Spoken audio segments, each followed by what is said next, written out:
Hello, this is my biblical response to Chadawg's The Best Apples in the World. Hey, really entertaining vid clip. I enjoyed this skit. I was going to originally take issue with the white and gray issue and how you delivered the gospel, but you dismantled that as not biblically sound, and I'm kind of impressed that you picked that up. It must have been, 30, 40 years ago that Christians decided to soft sell Jesus, make him a life enhancer, make him, like an apple. He tastes great. He's the best apple.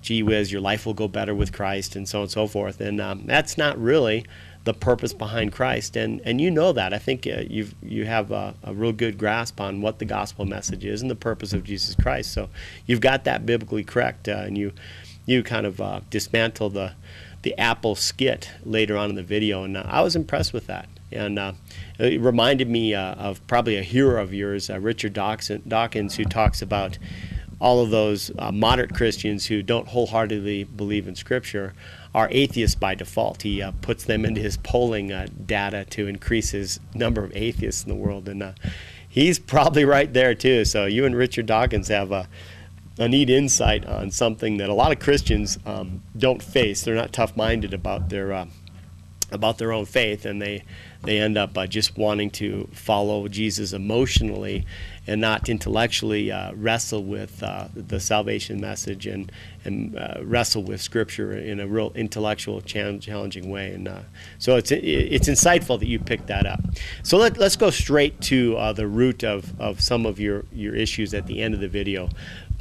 You originally paint forth this black and white issue, and you just find that so unfair. You then go into this little skit about the guy in a coma, or you in a coma for that matter, that murders someone while in a coma, and that does paint original sin correctly. That is exactly how we're born into this world.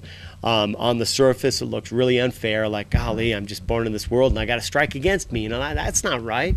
Give me a chance to sin, and so on and so forth. But from God's perspective, and you have to step back and try to get some understanding here, and I can't totally say that I even have this perspective right because it's huge, but I think it's clear to understand that in the Garden of Eden, mankind, who was created by God, turned around and says, I'm going to follow this guy Satan, who's in reality is a liar, but we're deceived into thinking that he's giving us some new information and that we can be like God, and so on and so forth. So you got to look at God's perspective, that if mankind wants to follow Satan instead of him, he's not going to be that thrilled with that. So having a strike against us when we're born is quite common, and I mean quite understandable. Let's put it that way.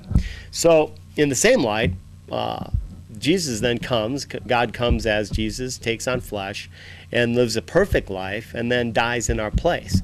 And we don't deserve that either. If you think about it, that's unfair that we are given the second chance. We don't deserve a second chance, so it's really unfair that we're given a second chance. So in the same sense that sin was given to us through one man, Adam, we're imputed Christ's righteousness into our life through accepting what he did by grace and by faith. So there's another way of looking at that, and that's the fact that we didn't deserve this second chance either.